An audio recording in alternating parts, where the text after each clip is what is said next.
Good morning, sports fans from all around the globe. I am your host, Jeff Dawson, East Coast sports investors, and this is your breakfast bankroll for Sunday, April 10th, 2022. The best Sunday of the year, hands down. You can debate Super Bowl Sunday all you want. Um, for all that enjoy Super Bowl Sunday more, God bless you. When I say this is the busiest week of the year, when I say this is the best week of the year, and because of the lockout, it actually added to it. Uh, I'll just go back Sunday, Women's National Championship final. UConn was in it, so I had some interest in that. Monday, National Championship in the men's. Tuesday, Wednesday, we prep to get ready for Thursday, the start of the Masters, the return of Tiger. The first pitch of MLB. Baseball is back, no lockout. Last night, the Frozen Four Championship. Hats off to Denver. What a damn third period. Holy cow. Minnesota State winning 1-0. I think the under-over was 5.5. Well, Denver scores 5 goals in the third period. Their third national championship at the Garden. So if you had the under in that game, I think 3 of them were empty netters. Apologies, but hats off to Denver. Today, the final round of the Masters. Sheffler, I think right now, minus 285 to take it down. We talked about it at length yesterday. Before he teed off, he was even money to win it. You could have got minus 120 on the field. He gave 2 shots back. He had a decent round, too. And so did Cam Smith. They'll be paired together. For the ECSI VIPs, I can't explain this any better. When we release a golf tournament, our goal simply is to get as many guys as we can to make the cut, to have a good moving day, and then to have what we call as the Sunday sweats. There are 6 guys under par in this whole damn tournament. You have 3 of them. Pre-flop now.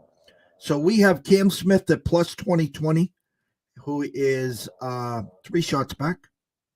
We have Sung J M, who we won plus 6,000 on first round leader, who is minus 4. We have him at plus 8,300. And then we have Justin Thomas, who I think is minus 1 or minus 2, at plus 1320. So if you're not enjoying this, you're not human. We did everything in our power to get us there, and we're there. We got what we call is the Sunday sweats, and we're going to have a blast. Yesterday, VIPs 2-1, and again, should have been a 3-0 sweep. That's just how it goes. Minnesota Twins minus 135, 3 outs away from the victory, and of course, they give up 2 runs in the 9th, and we lose there 4-3, minus 135. And then we changed gears and went with some first fives. San Diego Padres minus a half, minus 130. They get to the window 2-1. And lastly, we didn't trust the Angels back in. Hats off to them. We went Syndergaard minus 105, first 5 against Verlander, and we get to the pay window there. So 2-1 plus 0.065 units for that day. Scotty had a hell of a day. He's had a hell of a start to baseball. Enough from me. And just quickly, apologies for the lateness. I was going to go full week of scruff and looking like Don King, Terry, all of that. I said, no, I'm gonna powder up and pretty up for everyone. No hot water again. I had to go reset the hot water tank, so that was the delay. But I'm here. But let's bring him in from the Palm Tree State himself, the one, the only, Mr. Scott E. Webb. Morning, Scott. Morning, Jeff. Sounds like an eventful, fun time at the Dawson household. And it's always when you got the scruff and I'm like, you know what? I was just going to roll with it. And I was like, you know what? I'm going to get my green on. I got my green slacks on. I got my green shirt. It's Masters Sunday. I might as well, shave and look good. And I got the water running and it's cold and it's cold and cold. And I'm like, oh, no, please don't do this again. And go downstairs. Sure enough, hot water tank. And this is the Bosch, the Cadillac of them all. And now I've had to 3 times in the last 3 months have to reset this bastard. But enough about that. How you been? How's the baseball going? What are you seeing? Hats off to Pete Alonso. At least he hit a grand slam for us. Well, there you go. I mean, I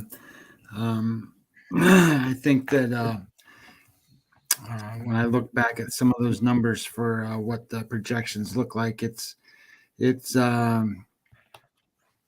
in the National League and Vladimir in the American League for home run leaders in terms of projections. But who knows? Somebody can get hot and go crazy and shit. The way it is right now, Rizzo might hit a home run every day. I'm just kidding. So it is what it is. I mean, I think it's pretty neat how some of this stuff kind of shakes out and what happens and where things lie. I would baseball for me has been going pretty well. I mean, we were 3-0 yesterday in baseball games. I threw out those two prop bets on the strikeouts, and they were 4.5, and I hit 4 on both, so didn't win them. I just needed one more inning out of both those pitchers, and they would have hit. But no props today. The numbers didn't look good today. There's not very many out there right now. So I did play a couple of plays, but I'm just tell you, I went 3-0 yesterday, 6-2 to start. That's pretty good. I would tell you that this weekend, opening weekends, data numbers, betting boards are not the easiest boards to try to figure out to get into. And if you go 6-2, that's pretty damn good. Yeah, I don't have my sheet in front of me. I have it downstairs, and I'm just trying to rattle off my head. I know we're having a hell of a overall start to baseball. Friday, we were snake bitten with a couple late inning and collapses out the top of my head. My 2 losses, one of them's that damn Padre game, and the opening day game where they got that home run in the last inning. They only had a no hitter going, and then the other one was the Rays, who won 2-1 and could have won that game. They had bases loaded 2 or 3 times in that game and didn't score. So I needed to win by 2, not 1. But those are my 2 losses. Before we dive into the board, I'm going to send an MIA missing in action, Mr. Follow Fade, Mr. Lucky. I did go check your timeline, so I'm assuming you are off on a little vacation somewhere. That's my assumption, but I hope all is well. We do miss you here.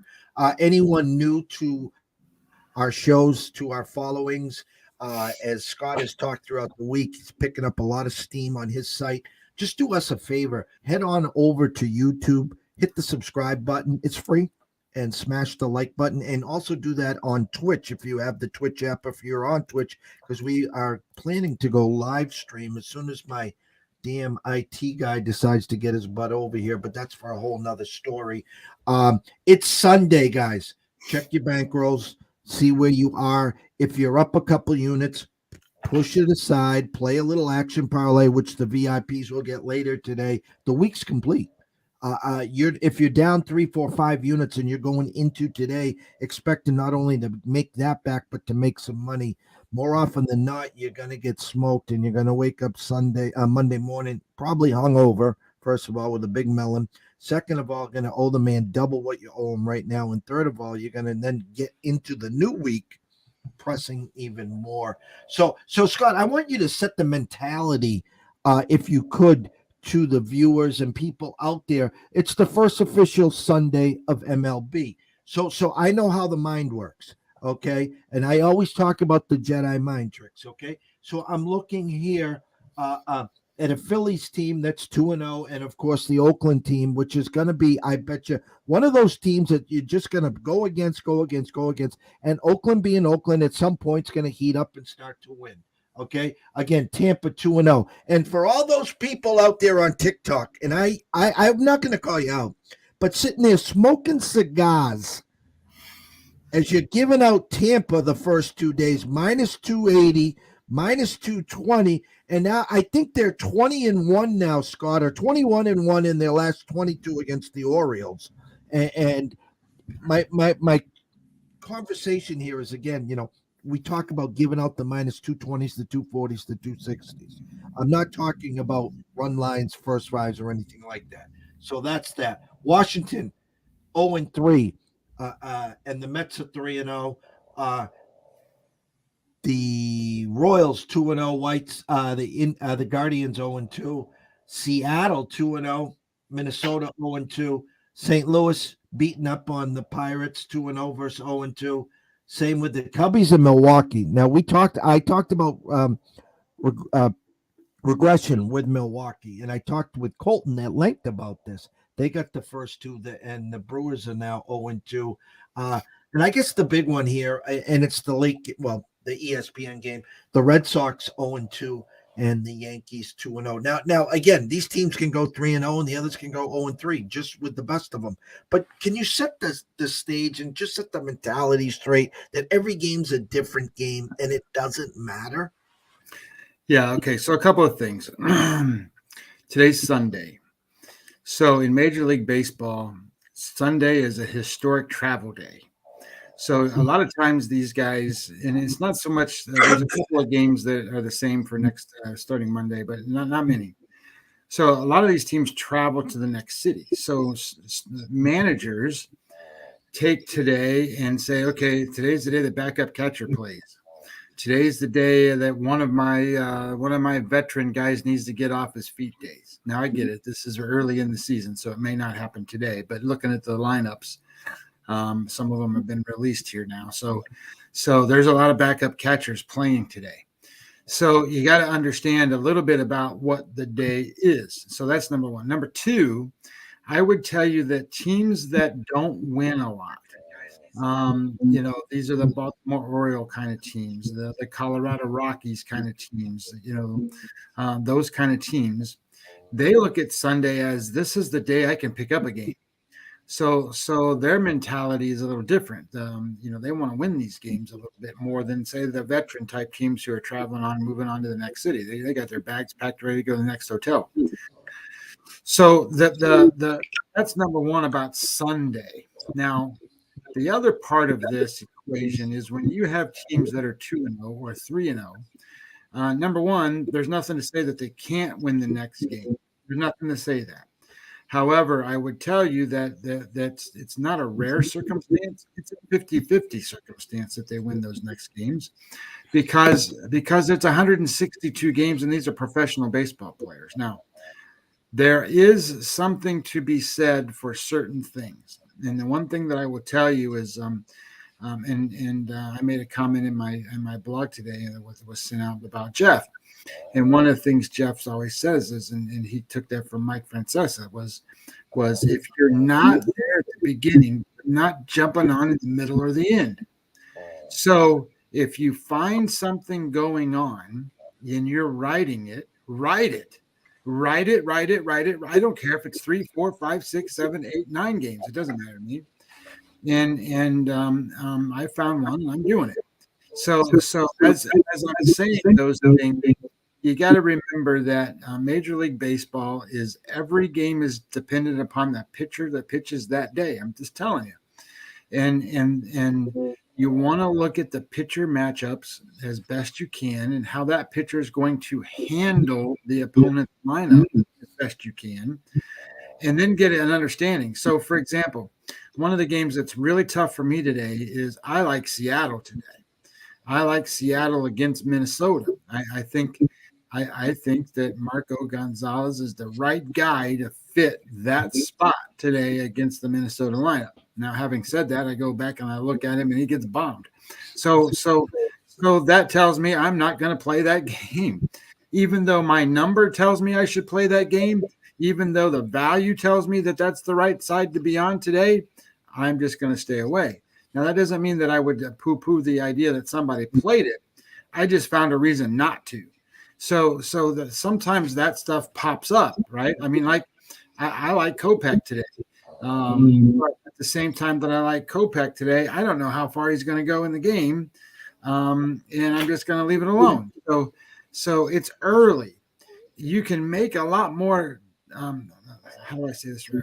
You can make better, more educated decisions as the season progresses because things open up to you that you don't have today.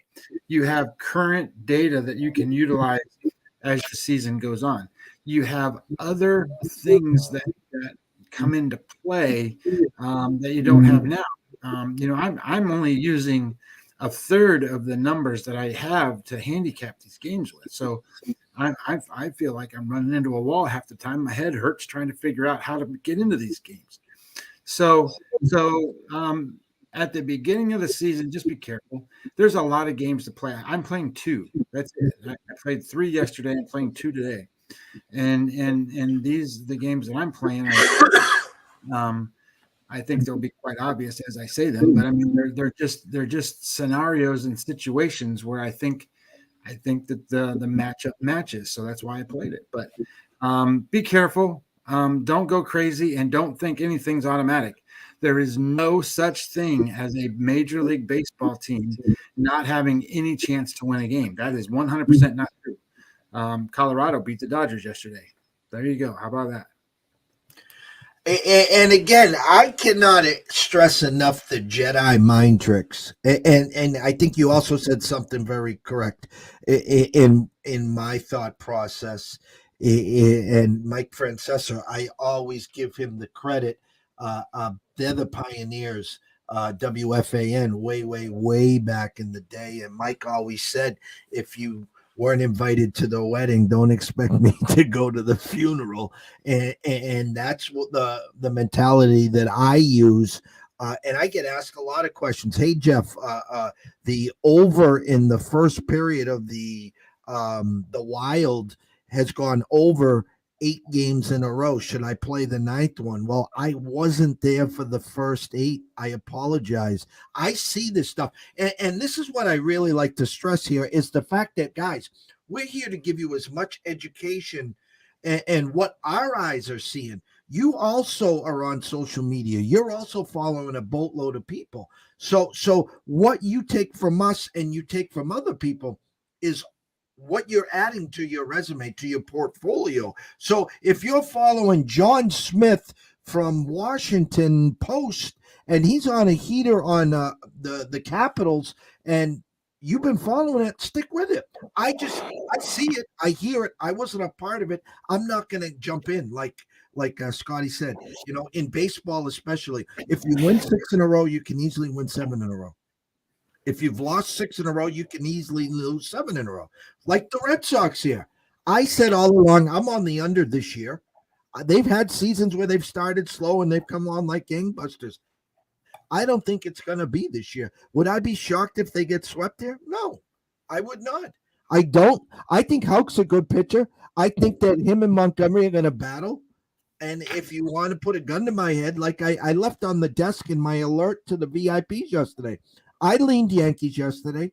I just wasn't going to get into that price because we had Minnesota minus 135. We lost. Okay. I'm not going to get into a Yankees minus 145 because then again, if you lose both of those, you're really chasing 3 units there. So just be careful. It's the first weekend. Anything can happen. The board's right there, Scotty. Take it away. Let's just go over the 2 plays that I made, and then if you want to talk about anything, we can. I'm going back to St. Louis today, and there's a couple of things everybody needs to know about. First of all, there are a couple of scenarios where weather is going to be impactful. One, the Mets and the Washington Nationals game has a possibility that's not going to make it. It's going to get rained out, possibly. It's a 50% chance of rain, and it doesn't look necessarily too good. But 2 games, Cleveland, Kansas City, and this game, Pittsburgh and St. Louis. Obviously, Pittsburgh and St. Louis, Kansas City are pretty much right next to each other. There are significant winds. Significant winds blowing in Kansas City and significant winds blowing down the line on the left field line out in St. Louis. Okay, so Jeff already knows how I feel about St. Louis's offense, and I don't think they're disappointing. They are ripping the baseball, and they faced today a guy in Bryce Wilson who's pitching for Pittsburgh. And I have this stuff pulled up here so I can tell you a little bit about it. Currently, I mean, I get it's 2-3 games in, but you got to go with what you got. Currently, St. Louis ranks third in runs scored with 15 runs. They are second in the sabermetric stacked OFF, which is the offensive WAR metric. And the wind's blowing out down the left field line at 18 to 20 miles an hour today. That's impactful. That's a big number. That aids the offense. And is it going to aid Pittsburgh's offense? Sure, it'll aid Pittsburgh's offense, but I'm not worried about Pittsburgh's offense. Pittsburgh doesn't have much of an offense. So Bryce Wilson gets the start against St. Louis today, and his metrics show that he's about a 5, meaning that his xFIP number is 4.96, Sears 5.29, or 5.29. So that means he's due to give up. If he were to pitch 9 innings, he'd give up at least 5 runs. I don't think he's going to pitch 5 innings today or 9 innings today. I don't think anybody pitches 9 innings anymore. But he is the second highest metric starting pitcher on the board today. He has a low strikeout rate, a low ground ball rate, and a low swing and miss rate. So that means balls are going to be in play. And again, that means that St. Louis's offense doesn't have to worry about having to fight real hard to make contact with the ball. So balls in play. I like that idea. And it's a low ground ball rate. So he has a hard hit rate, meaning that balls hit off the bat are more than 90 miles an hour. So that makes they're making good solid contact. And again, that's going to favor the St. Louis offense. He's not faced St. Louis that much, but he did throw against them last year. He only threw 4 innings, and in those 4 innings, he allowed 8 hits and 5 runs. So he's not done really good in the limited time that he's faced them, and he's got 29 at-bats against them, and they got 11 hits in those 29 at-bats. So I like the idea that the St. Louis's offense is gonna stay explosive today. They're gonna play, and looking at the lineup, they got the right guys in there again. They didn't sit anybody of mass of anybody that's important. So yeah, no issues there. Steven Matz is going to pitch today for St. Louis. Not that he's the greatest guy in the world, but again, he's faced the Pirates 26 times, and they only got 6 hits against him and only 1 extra base hit. So I like the idea that St. Louis is going to do well here. And I played him in the first 5 innings, -0.5 run, -135. That's number 1. The number 2 play is I'm going back to San Diego. And I'm going to play them again against Arizona. And this is the one I'm telling you that I'm on that trend of Arizona sucks. And I shouldn't say it that way because they're going to flip things around at some point, but they can't hit. So they rank 29th out of 30 teams. Only Washington is worse than they are right now in terms of batting. They've scored 6 runs in total. And today they face Blake Snell, for God's sakes. So Blake Snell is one of these guys that's a Cy Young Award winner that if he can go 5-6 innings, I say 5 just to make sure that he gets there, but if he were to go 6 innings, this is going to be a really tough spot for Arizona. Arizona trying to come back and get some kind of offense going against pitchers. They need a soft tosser or somebody they can rip, and this is not one of them. Caleb Smith is pitching for Arizona today. Caleb Smith's a good strikeout guy, but he's not a very good pitcher. He's thrown 4.1 innings against San Diego, and that's not very many, but I mean, that's what he did last year.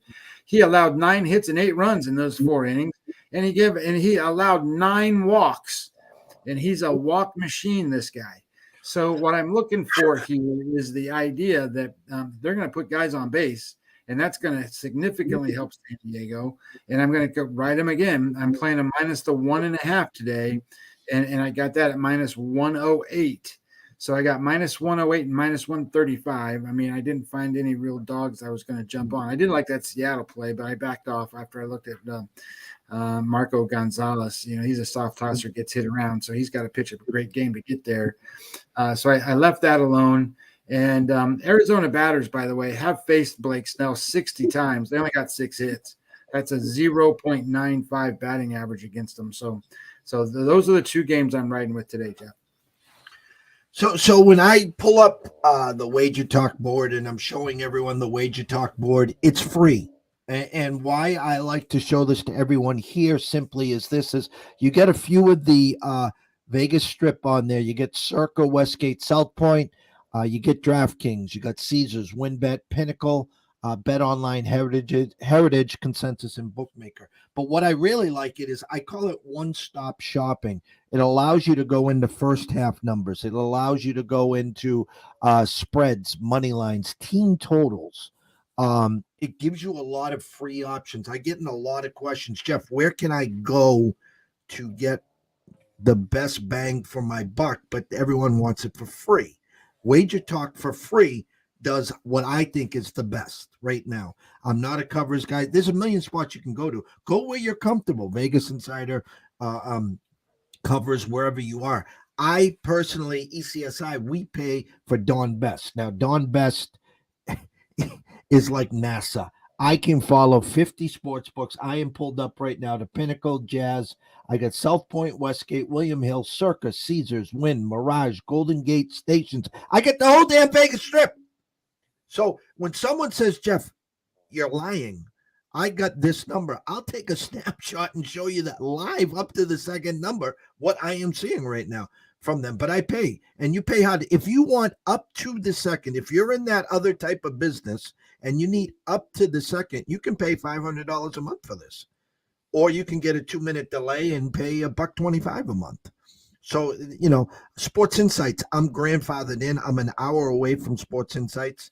Uh, uh, Again, they do a great job. Now, I will tell you this, that they have been struggling on some of their feeds. So it is kind of a work in progress. When they created Action Network, that's where I think all their work and their effort is. So for a couple dollars, you can go to Action Network and get all this information for pennies on the dollar as well. I'm not an Action guy. No, I'm not disrespecting them or their work, but that's just not me. So where you go, you got to start feeling comfortable. What's working, what's not working? What are your eyes seeing? What are my eyes seeing? Okay, ask the questions. That's what we're here for, is to ask the questions. So you see a lot of big numbers, overnight numbers, and then you see a big move. That's not meaning the sharps came in and they dropped bags of money. It's called an overnight correction. Okay. And that's where you see a lot of these. So I'll just pick one out of the hat here. Scotty's talking about Pittsburgh and St. Louis. I mean, St. Louis is just pounding the crap out of Pittsburgh right now. Well, the actual opening number was minus 245. The public sees minus 200, and they might run to the window and say, oh, geez, there's a big power move on Pittsburgh. No. What they do is it went from 245 to 200. They're trying to find that soft spot where they can maybe now start to get some St. Louis money. And Pittsburgh, they want that serve and volley effect. Um, Milwaukee intrigues me here. They're 0-2. They're sending out Peralta versus Stroman. Okay, so Stroman's a lightning rod. He's a big name. He's a name everyone knows. Okay, Milwaukee opened at 135. Now 123. Is it a trap? I don't know. Dodgers lost yesterday, as Scotty said. Urias versus Sensatella. They opened up at 210. Now minus 183. Here's a big one. Miami and San Fran. Miami won yesterday 2-0. Okay, Miami could be 2-0. They almost won in extras the first game. So Rogers versus Descafani. They're showing that San Fran opened at 165. It's down to 120. That's the number that you saw there. And Rogers is a very, very good pitcher there. Scotty talked about San Diego, Arizona. I will tell you this. In our action parlay, I think I will be back on San Diego first five. I won't worry about the back end. I'm hoping that they can take care of business there. Baltimore, Tampa, I'm just going to stay away there. I agree with Scotty and Kopech here. Detroit's a feisty little team there. And Scooble's okay. I don't have any problems with him there. Toronto opens up at 250. Just that's all they're going to be a fun team this year. Ryu versus Howard. I don't know a lot about Howard there, but they're showing an opening number now of 192. Cleveland and KC. Kind of lean Cleveland there, but I'm going to stay away there. Scotty, Minnesota opened at 140. They're now 142. I myself lean Minnesota, but that's more on the scowls of the fact that they burned me yesterday. But we're probably staying away there. I like Houston on the bounce back with a quiddy against Suarez. Opened at 115, now 106. It's a pick. And then the late game, Red Sox Yankees. Again, truthfully, I think the Yankees win. I think they go up 3-0. No disrespect to Red Sox fans. I think you're going to get a good outing from Houck. I think we'll end up being a bullpen game again, and I'm leaning Yankees there. And Phillies are just beating up on the redheaded stepchild there. Opened at 245 overnight, now 200. Not a big Eflin fan, and I think it's a pretty decent spot for Oakland to score some runs. I don't trust either team there. In hockey today, I'll tell you this: the Bruins. We had them at Washington not too long ago. They won. It's a 135 start. I do like the Bruins today. Washington opened up 110. The Bruins are now minus 122. I do lean the Bruins there. Anything else in NHL that sticks out to me? Nothing, I would expect Dallas to win. They opened at 160 down to 155. That's a little too rich for the blood there. I would kind of look into a regulation play or a puck line there, though the under over is only 5.5. There, nothing in the NBA. I could give two rats. You know what? Huge slate. Scotty, last day of the regular season in the NBA today? I would have to double check it because I kind of decided I wasn't going to do anything NBA until the playoffs, but I think it's pretty close. They play 82 games. I think that's about where they're at. Let me check real quick. I can find it. Well, let's see. Here we go. Let's see. What does it look like in terms of schedule? I would say that, what is today? The 10th? I see nothing. I see the only thing that I see going forward are playoff games. Okay, so if you just combing the board with the eye test here, what jumps out? Obviously, the first thing to me is Milwaukee and Cleveland. Cleveland 7.5-point favorites. I thought I saw on the scroller yesterday that the Celtics are now tied with the Sixers for the third seed. So obviously Milwaukee's sitting everyone because Cleveland's 7.5-point favorites, and I assume Milwaukee is all set in their seeding there. The Celtics opened up 1.5-point favorites, now 5.5-point favorites. Therefore, again, the Celtics must be playing for a seeding there. Where's the 76ers? 76ers again against Detroit. I don't know who owns the tiebreaker right now, Philly or Boston. The assumption is that they're both going to win there. Anything else look crazy to me? Toronto 5 points against the Knicks. Minnesota 6.5. Miami 10. They're pounding the Clippers. It's now up to 12 against OKC. Dallas 9.5 against San Antonio. We talk about San Antonio. This is their honey hole spot there when they're 6, 7, 8, 9-point underdogs. No, that's about it. Denver Lakers just playing out the season. That's about it. Closing thoughts, Scotty. It's a long season. Don't get confused on stuff.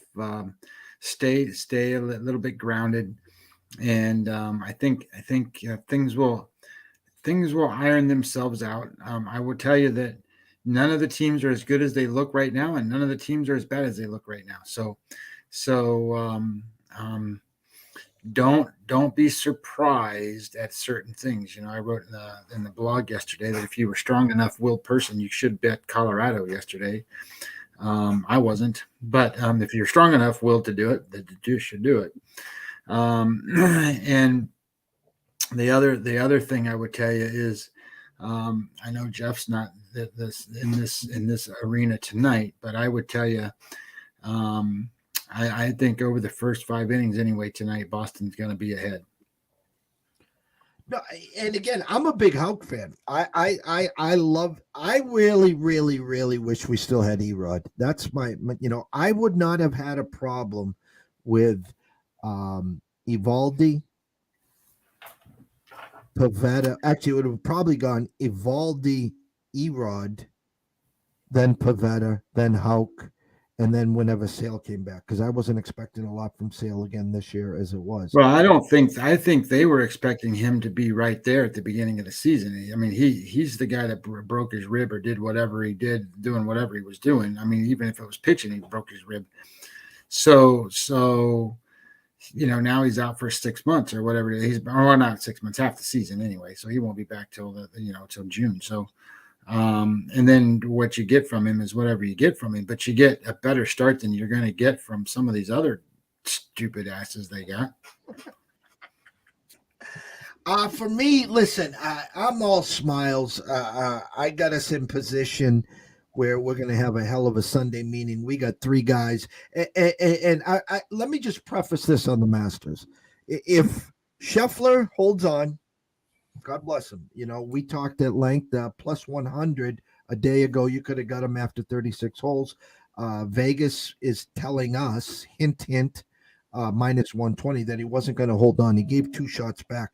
Cam Smith has struggled on the first hole. So if Cam doubles or bogeys and Sheffler birdies, well, then, game on, or vice versa. I will tell you this, expect 1 or 2 golfers, the weather's going to be nice there, to come and post a score. And the saying about the Masters is very simply is this: the tournament doesn't officially begin till the back 9 on Sunday. So expect a few guys from way back to make a run. And what do the guys up top do? I mean, Lowry is a seasoned vet. He knows how to play this game. He will be hanging around. I don't know what you're going to get from him. That's all I can do is say thank you for the first round leader plus 6,000 on Thursday. But he started off yesterday horrendous, but he battled back. I know Cam Smith's a gamer. The day before, I said he should have shot minus 5 or 6. He was just lipping out 8-foot putts for bird. So it's going to be a hell of a day. We got 3 official swings. I'm stoked for that. I'm going to release our action parlay. We're going to try to dabble and maybe hit a 4, 5, 6 units for a half or 3/4 of a unit there. It's exciting. Tomorrow's a new week. It's a fresh start. It's a new beginning. Everyone just remember, on Friday is April 15th. It's tax day. If you haven't done your taxes, please do. Or suffer the consequences there. Any questions, comments, concerns, complaints, you can reach me at EC Sports Invest on the Twitter. You can reach Scotty at Webby20MLB. Any emails, send them to East Coast Sports Investors at gmail.com. We can't thank everyone enough. Thank you. You can tip the dealer very simply by liking us, retweeting us, subscribing to YouTube or Twitch at East Coast Sports Investors. And always remember this. If you are wagering or investing today, please do it responsibly. If you have a problem, pick up the phone. There's an 800 number available. Ask for help. Why? Myself and Scotty care. We do. We want to see you here today, tomorrow, next week, next month, through 2022 and beyond. From myself, Jeff Dawson at EC Sports Events. From Scotty Webb at at Webby20 MLB. We wish everyone a blessed day. We want everyone to have fun. Enjoy yourselves. And we will see you next week.